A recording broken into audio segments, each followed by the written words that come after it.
Hello dear students, last class में हम Intex questions देख रहे थे चैप्टर 1 के। हमने चैप्टर 1 का थ्योरी पोर्शन पूरा कवर कर दिया है। अब हम इंटेक्स क्वेश्चन देख रहे थे और आज हम इंटेक्स क्वेश्चन ख़त्म करके एक्सरसाइज के क्वेश्चंस भी करेंगे। ठीक है, तो आई थिंक लास्ट क्वेश्चन जो हमने देखा था वो ये वाला क्वेश्चन था, गिव रीजंस, जिसमें 4 गिव रीजंस हमने देख लिए थे। अब आगे बढ़ते हैं, हम क्वेश्चन नंबर 8 देखते हैं कि liquids generally have lower density as compare to solids. ये हमने पढ़ा है, राइट। हमने डिफरेंस टेबल में बनाया भी है कि सॉलिड की डेंसिटी सबसे ज़्यादा होती है, उसके बाद लिक्विड की, और सबसे कम डेंसिटी होती है गैस की। ठीक है, तो वही लिखा हुआ है कि liquids generally have lower density as compare to solids, but you must have observe that ice floats on water, find out why. ये बहुत अच्छा क्वेश्चन है और आता है क्वेश्चन एग्जाम में गिव रीजंस में कि आइस बीइंग अ सॉलिड, उसकी डेंसिटी तो ज़्यादा होती है सॉलिड की लिक्विड से, बट तब भी आइस फ्लोट्स ऑन वाटर। तो ऐसा क्यों होता है? तो उसका रीज़न देखो, मैं आपको पहले समझा रहा हूँ, फिर अपन क्वेश्चन आंसर रीड करेंगे। हमको पता है कि आइस जो होता है वो सॉलिड है, बट इसकी डेंसिटी वाटर से कम होती है। अब उसका रीज़न क्या है? देखो, डेंसिटी का एक फॉर्मूला होता है D = m/v। ये अपन ने लास्ट क्लास में भी डिस्कस किया था। Density is nothing but mass upon volume. तो अगर आपका वॉल्यूम किसी चीज़ का बहुत ज़्यादा होता है तो वो चीज़, उस चीज़ का डेंसिटी कम हो जाता है, क्योंकि वो वॉल्यूम जो है वो आपका डिनोमिनेटर में है। तो अगर डिनोमिनेटर की क्वांटिटी बड़ी होती है तो ओवरऑल क्वांटिटी जो होता है वो छोटा हो जाता है। ठीक है, तो यहाँ पे आपका आइस का जो स्ट्रक्चर है ना, वो केज जैसा होता है। उस केज लाइक स्ट्रक्चर के कारण क्या होता है, वॉल्यूम बहुत ज़्यादा बढ़ जाता है। वॉल्यूम बढ़ता है इसलिए डेंसिटी कम हो जाती है आइस की, और वो आइस आपका फ्लोट करता है। ठीक है, इसके जैसा एक क्वेश्चन और है कि आयरन नेल जो होता है वो आपके पानी में सिंक हो जाता है, बट वही आयरन की बनी हुई शिप पानी में फ्लोट करती है। उसका रीज़न भी यही है कि शिप का स्ट्रक्चर अंदर से हॉलो होता है, उसका वॉल्यूम इतना ज़्यादा रहता है कि पानी से उसकी डेंसिटी कम हो जाती है, इसलिए ship floats whereas iron nail sinks. ठीक है, इसको मैं रीड कर रहा हूँ, ध्यान से सुनिएगा। The mass per unit volume of a substance is called density. पहले डेंसिटी डिफाइन किया है, फिर एज द वॉल्यूम, फिर पहले यहाँ मेंशन कर दिया है कि अगर किसी चीज़ का वॉल्यूम बढ़ता है तो उसकी डेंसिटी कम हो जाती है। As the volume of a substance increases is density decreases. ठीक है, though ice is solid but it has a cage like structure. Cage like मतलब वो अंदर से हॉलो है। ठीक है, hence there are large number of empty spaces. Hollow वही जो मैं आपको बताया हॉलो है। Large number of empty spaces between its molecules. These spaces are larger as compare to the spaces present between the particles of water. Water में इतनी spaces नहीं होती मॉलिक्यूल्स के बीच में जितने की आइस के अंदर वाटर मॉलिक्यूल्स के बीच में स्पेसेस हैं। इसलिए दस for a given mass of water volume of ice is greater than that of water and hence the density of ice is less than that of water. ठीक है, और किसी की भी डेंसिटी, पानी में वही चीज फ्लोट करती है जिसकी डेंसिटी पानी से कम होती है, therefore ice floats on water. ठीक है, ये क्वेश्चन हुआ। Next question, question number 9, convert the following temperature to Celsius scale. ये आप अपने इंटेक्स क्वेश्चन में ही आगे पेजेस पलटेंगे ना एनसीईआरटी में, तो आपको ये क्वेश्चन दिखते रहेंगे। क्वेश्चन नंबर 9 नहीं होगा, उसमें कुछ और नंबर दिया रहेगा आपकी बुक में, बट ये क्वेश्चन आपके इंटेक्स क्वेश्चन से ही लिया गया है। ठीक है, convert the following temperature to Celsius scale. ये हमने जब ऊपर टेम्परेचर पढ़ रहे थे तो मैंने आपको बताया था कि 3 स्केल होते हैं, सेल्सियस या centigrade scale, Fahrenheit scale and kelvin scale. ठीक है, वहाँ हमने तीनों का रिलेशनशिप देखा था और मैंने 2-3 एग्जाम्पल ऊपर आपको सॉल्व करके दिखाए थे कि कैसे आपका कन्वर्जन हम कर सकते हैं। ठीक है, तो यहाँ वही क्वेश्चन है कि आपको 300 केल्विन को सेल्सियस में कन्वर्ट करना है एंड 573 केल्विन को भी सेल्सियस में कन्वर्ट करना है। ठीक है, तो हमारा जो रिलेशन होता था वो कैसा होता था कि केल्विन के सेल्सियस के टेम्परेचर को केल्विन में कन्वर्ट करने के लिए हम 273 ऐड करते थे, राइट। तो अब मुझे अगर टेम्परेचर सेल्सियस में निकालना है तो क्या करना पड़ेगा, ये 273 को मैं लेफ्ट साइड में लेकर चले जाऊंगा, तो उस 273 को हम अपने केल्विन के टेम्परेचर से माइनस करेंगे। ठीक है, जो कि आपका ये वाला पार्ट शो कर रहा है। ठीक है, तो ये दोनों एग्जाम्पल बहुत सिंपल है, आप इसको एक बार देखेंगे तो आपको समझ में आ जाएगा। ठीक है, मैं आगे बढ़ रहा हूँ नेक्स्ट क्वेश्चन की तरफ। What is the physical state of water at 250 degree Celsius and 100 degree Celsius? कहने का मतलब पानी इस टेम्परेचर पे आने के बाद उसका फिजिकल स्टेट क्या हो जाता है। फिजिकल स्टेट मतलब क्या वो सॉलिड रहता है, क्या वो लिक्विड रहता है, क्या वो गैस रहता है, राइट। क्वेश्चन समझ में आ गया सबको? तो हमको पता है कि वाटर का जो बॉइलिंग पॉइंट होता है वो 100 डिग्री होता है, ठीक है। 100 डिग्री पे आने के बाद भी वो तुरंत बॉयल नहीं होता, उसको कुछ ना कुछ टाइम लगता है, राइट।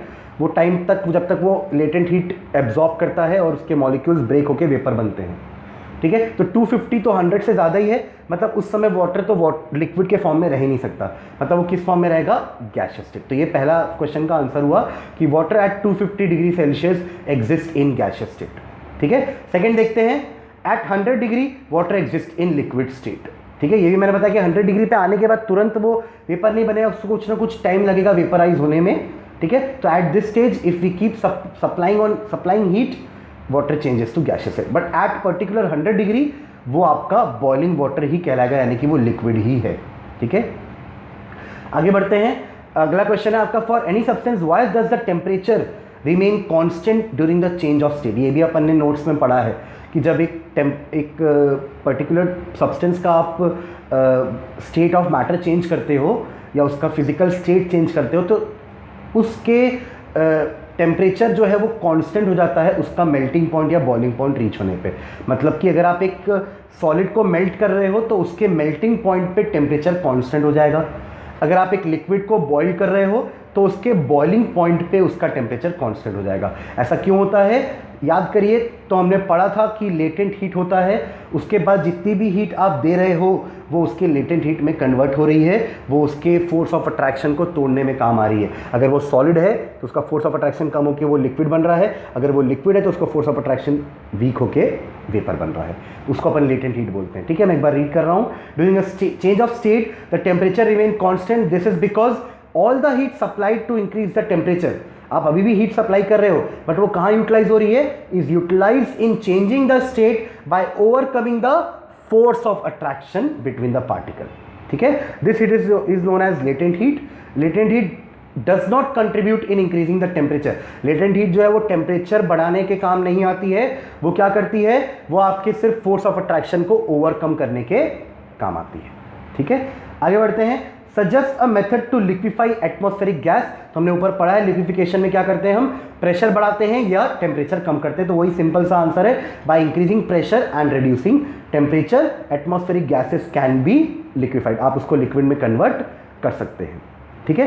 देन अगला क्वेश्चन है, why does a desert cooler cool better on a hot dry day.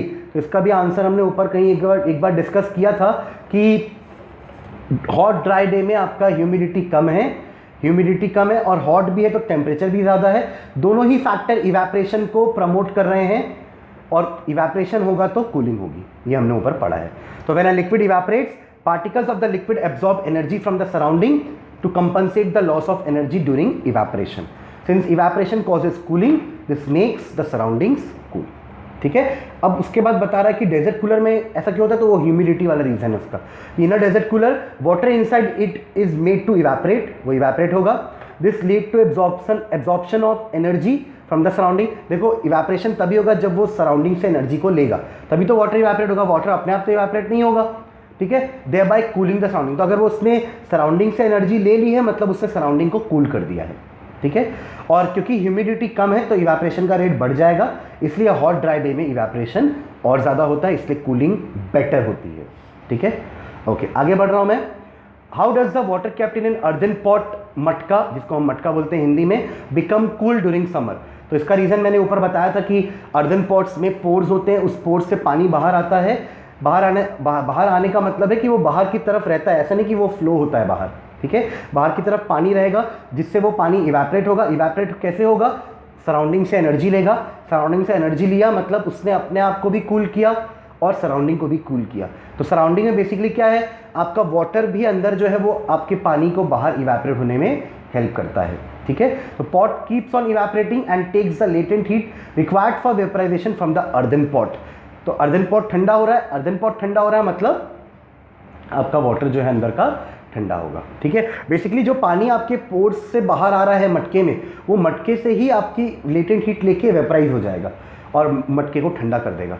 मटका ठंडा हुआ मतलब उसके अंदर का पानी भी ठंडा हो जाएगा, ठीक है।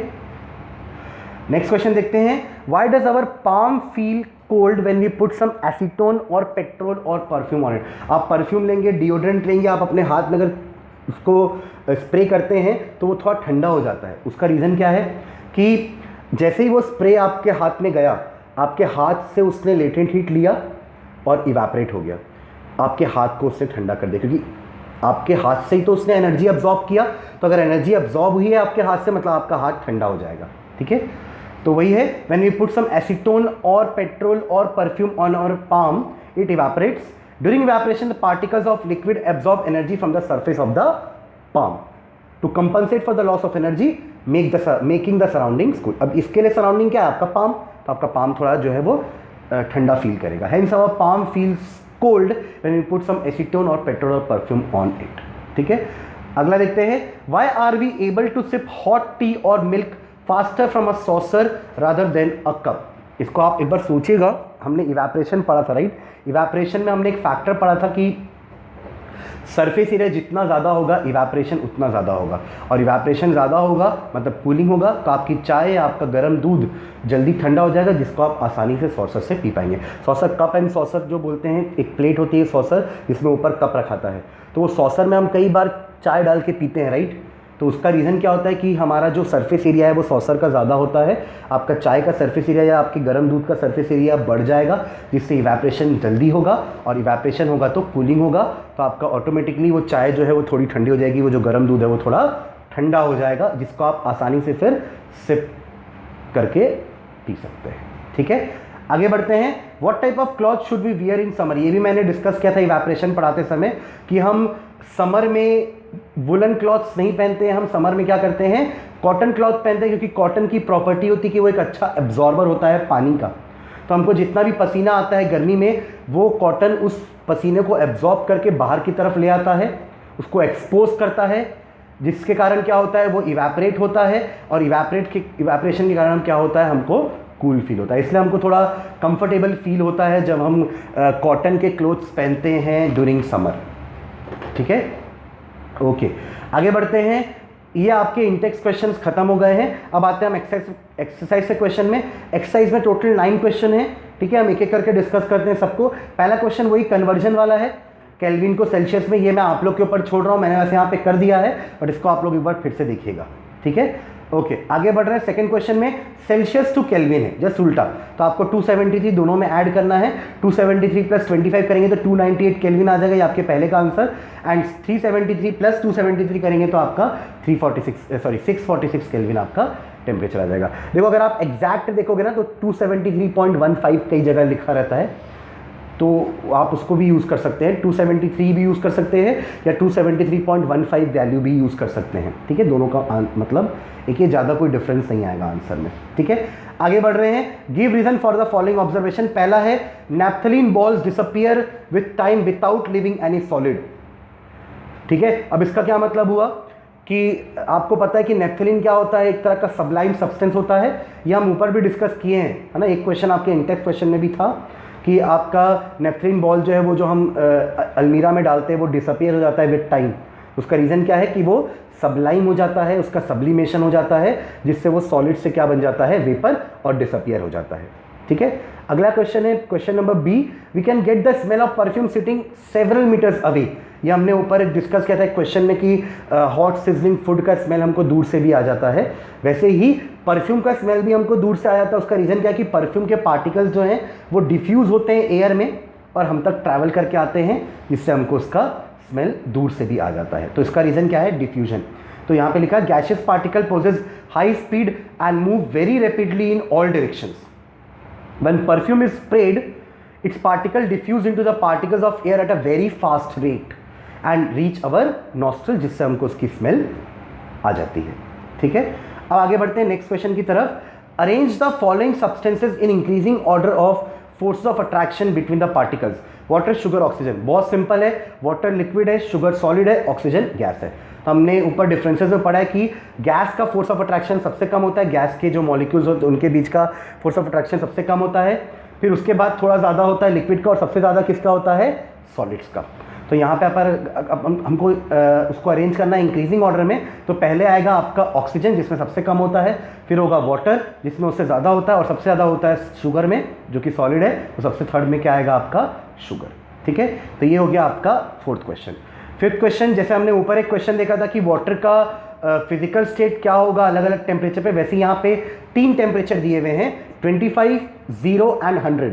ठीक है, 25 डिग्री में वाटर लिक्विड होगा, ये हमारा रूम टेम्परेचर ही है, तो यहाँ पे हमको पता है कि वाटर लिक्विड के फॉर्म में होता है। ठीक है, 0 डिग्री में क्या होगा, कुछ पार्ट वाटर होगा कुछ पार्ट सॉलिड होगा, क्योंकि 0 डिग्री क्या है आपके लिक्विड का फ्रीजिंग पॉइंट, तो कुछ पार्ट आपका सॉलिड होगा कुछ पार्ट आपका लिक्विड होगा। ठीक है, एंड देखो नोट में मैंने एक पॉइंट मेंशन किया कि 0 डिग्री पे after getting the heat equal to latent heat of fusion, वो पूरा का पूरा आपका सॉलिड बन जाएगा। ठीक है, the solid form of water that is ice starts changing into liquid. अगर आप उसने इसको फ्यूजन हीट दिया सॉरी, तो वो सॉलिड से लिक्विड बन जाएगा। ठीक है, क्योंकि हमको पता है कि इतनी लेटेंट हीट तो उस आइस को लगती है मेल्ट होने में। ठीक है, और 100 डिग्री पे it will exist in liquid state, but अगर आपने उसको सप्लाई कंटिन्यूस देते गए तो वो अल्टीमेटली क्या हो जाएगा, गैसियस स्टेट में कन्वर्ट हो जाएगा। ठीक है, ओके। अगला क्वेश्चन है question number 6, give 2 reason to justify water at room temperature is a liquid and second and iron almirah is a solid at room temperature. देखो इसके जैसे और भी क्वेश्चन आ सकते हैं, एक पर्टिकुलर चीज जो आपको पता है वो सॉलिड है, वो सॉलिड क्यों है आपको बताना है, तो कुछ प्रॉपर्टीज आप बता देना सॉलिड की। जैसे अपन पहले वाटर का डिस्कस करते हैं कि water at room temperature is a liquid, क्यों बोल रहे हैं हम, क्योंकि कुछ लिक्विड की प्रॉपर्टी वो फॉलो करता है, जैसे कि उसका कोई शेप नहीं है बट उसका एक फिक्स्ड वॉल्यूम है। ठीक है, वो कंटेनर का शेप ले लेता है। फिर eight room temperature water flows easily, ये 2 प्रॉपर्टी जो है वो शो कर रहा है, इसलिए अपन बोल सकते हैं कि water is liquid at room temperature. वैसे ही अल्मीरा सॉलिड की तरह बिहेव करती है एट रूम टेम्परेचर, तो सॉलिड की तरह बिहेव करती क्यों, क्योंकि अल्मीरा का एक पर्टिकुलर शेप होता है, एक डेफिनेट वॉल्यूम होता है, राइट, वो हार्ड है, वो रिजिड है, इसलिए वो एक सॉलिड है। ठीक है, तो आप सॉलिड की प्रॉपर्टीज बता देंगे तो किसी भी सब्सटेंस को हम सॉलिड प्रूव कर सकते हैं। ठीक है, ओके। क्वेश्चन नंबर 7 देखते हैं, आपके एक्सरसाइज का नेक्स्ट क्वेश्चन है, why is ice at 273 kelvin more effective in cooling than water at the same temperature. ध्यान से समझिएगा इस क्वेश्चन को, आपके पास 2 चीज़ें हैं, आइस है जिसका टेम्परेचर 273 केल्विन है यानी कि 0 डिग्री सेल्सियस है, और वाटर भी उसी टेम्परेचर पे है। देखो इस टेम्परेचर पे दोनों चीज़ें एग्जिस्ट करती हैं, जैसे 100 डिग्री में अपन ने बोला ना कि वाटर भी एग्जिस्ट कर सकता है और वेपर भी एग्जिस्ट कर सकता है, वैसे ही फ्रीजिंग पॉइंट पे आइस भी एग्जिस्ट करेगा और लिक्विड यानी कि वाटर भी एग्जिस्ट करेगा। ठीक है, नाउ इसको अपन रीड करते हैं, आंसर को ध्यान से समझना, ध्यान से सुनना। Cooling take place when heat is removed from a system. In case of ice at 0 degree Celsius, it will first take heat from the medium to convert itself into water at 0 degree Celsius and then into water at higher temperature.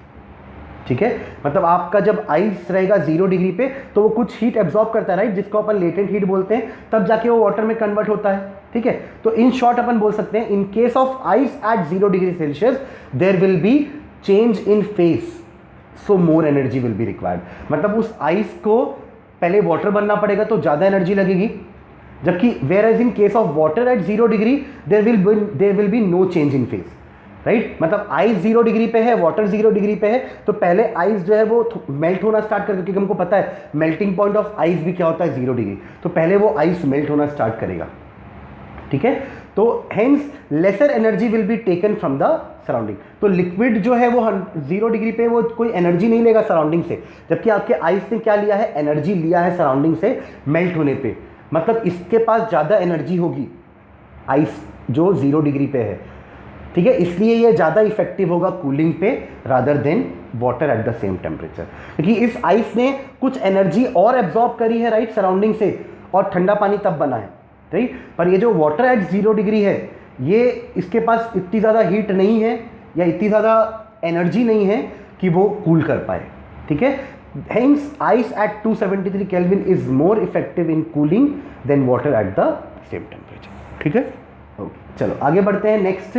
वैसा ही question एक और एक है कि 100 degree वाला water ले लो या 100 degree वाला स्टीम ले लो, कौन ज़्यादा सीवियर होगा बर्निंग में, 100 डिग्री वाला वाटर या 100 डिग्री वाला स्टीम। तो उसका आंसर क्या होना चाहिए, अगर आप ऊपर वाले क्वेश्चन को फॉलो किए हो तो आपका आंसर होगा स्टीम, क्योंकि स्टीम कब बनेगा, जब आपका वाटर और ज़्यादा एनर्जी एब्जॉर्ब करेगा और तब वो स्टीम बनेगा। मतलब water at 100 degree has less heat than steam at 100 degree. इसलिए steam will give more severe burn than the boiling water. ठीक है, उसका आंसर मैं एक बार रीड कर रहा हूँ, ध्यान से देखिएगा। Steam has more energy than boiling water, it possess the addition. वो आपका एनर्जी क्यों ज़्यादा हुआ स्टीम का, क्योंकि उसके ऊपर कुछ एडिशनल लेटेंट हीट भी गई है, इसलिए उसकी एनर्जी आपके वाटर से ज़्यादा है। So when steam falls on skin and condenses to produce water, it gives out 22.5 × 10⁵ joule per kg. ये वैल्यू नहीं भी याद रहेगी तो भी चलेगा, कोई दिक्कत नहीं है। ठीक है, therefore burns produced by steam are more severe than those produced by boiling water. ठीक है, तो ये question number 7 and question number 8 एक जैसे ही हैं। ठीक है, आगे बढ़ते हैं। लास्ट क्वेश्चन आपके एक्सरसाइज का है, ये एक चार्ट बना हुआ है आपके एक्सरसाइज में। लास्ट क्वेश्चन में आपको बस प्रोसेसेस को आइडेंटिफाई करना है कि क्या क्या प्रोसेसेस हो रहे हैं। अगर आप ध्यान से देखिए तो पहले सॉलिड है, सॉलिड के बाद राइट साइड में लिक्विड है, उसके ऊपर दो प्रोसेस हो रहे हैं, एक ए और एक डी। ए प्रोसेस कुछ होगा तब सॉलिड से लिक्विड होगा, और जब लिक्विड के ऊपर डी प्रोसेस होगा तब वो वापस से सॉलिड बनेगा। फिर वैसे ही लिक्विड से गैस में दो प्रोसेस और हो रहे हैं। लिक्विड से गैस बनाने के लिए हमको बी प्रोसेस करना पड़ेगा, और गैस से लिक्विड बनाने के लिए हमको सी प्रोसेस करना पड़ेगा। ठीक है, उसके अलावा दो प्रोसेस और है ई और एफ। सॉलिड से डायरेक्टली गैस के बनाने के प्रोसीजर को हम ई बोल रहे हैं, और गैस से वापस से सॉलिड बनाने के प्रोसीजर को हम क्या बोल रहे हैं, एफ बोल रहे हैं। ठीक है, तो आपको ये A B C D E F को नेम करना है। तो अगर आपने ऊपर कन्वर्जन अच्छे से पढ़ा है तो आप आराम से बता सकते हैं कि ए क्या होगा आपका मेल्टिंग, जिसका एक और नाम क्या होता है, फ्यूजन। ठीक है, बी क्या होगा, लिक्विड से गैस वाले प्रोसीजर को हम क्या बोलते हैं, बॉइलिंग या वेपराइजेशन। फिर गैस से वापस लिक्विड में जाना है, मतलब हम कंडेंसेशन करते हैं। ठीक है, या फिर लिक्विफिकेशन बोल लो। लिक्विड से फ्रीजिंग करेंगे तब सॉलिड बनेगा, या फिर आप उसको सॉलिडिफिकेशन बोल दो। दो प्रोसेस में हर के नाम बता रहा हूं आपको। ठीक है, फिर ई एंड एफ क्या है, सॉलिड से डायरेक्टली गैस या गैस से डायरेक्टली सॉलिड। इस प्रोसीजर को हम क्या बोलते हैं, सब्लिमेशन। तो ई एंड एफ आपका क्या होगा, सब्लिमेशन। यहाँ मैंने एक नाम बताया, बट मैंने आप लोग को यहाँ पे दो दो नाम बोले हैं। ठीक है, तो फ्यूजन या मेल्टिंग, वेपराइजेशन या बॉइलिंग, कंडेंसेशन या लिक्विफिकेशन, सॉलिडिफिकेशन या फ्रीजिंग, और सब्लिमेशन का तो एक ही नाम होता है, दैट इज सब्लिमेशन। ठीक है, तो इस तरीके से आपका ये चैप्टर पूरा हो चुका है। थ्योरी हमने पूरी पढ़ ली, हमने सारे क्वेश्चंस देखे। 17 क्वेश्चंस आपके इंटेक्स्ट क्वेश्चंस में हैं और 9 क्वेश्चंस आपके एक्सरसाइज में हैं। तो ये 17 + 9 26 क्वेश्चंस आप 26 क्वेश्चंस आप ध्यान से पढ़िएगा। ठीक है, इसको आप एक बार फिर से रीड करिए सारे क्वेश्चंस को, और नहीं समझ में आए तो मुझसे आप चैट में पूछ सकते हैं कि हाँ सर ये पर्टिकुलर क्वेश्चन का आंसर मुझे समझ में नहीं आया। ठीक है, तो मैं आपको फिर से समझा दूंगा। ठीक है, now we are ready to have a test in this chapter. बहुत इंपॉर्टेंट चीज़ है, आप इस चैप्टर को एक बार अच्छे से रिवाइज कर लीजिए। मैं आने वाले वीक में इस चैप्टर का एक टेस्ट ऑर्गेनाइज करूंगा, आपको उस टेस्ट को देना होगा। ठीक है, okay, till then stay connected and keep learning.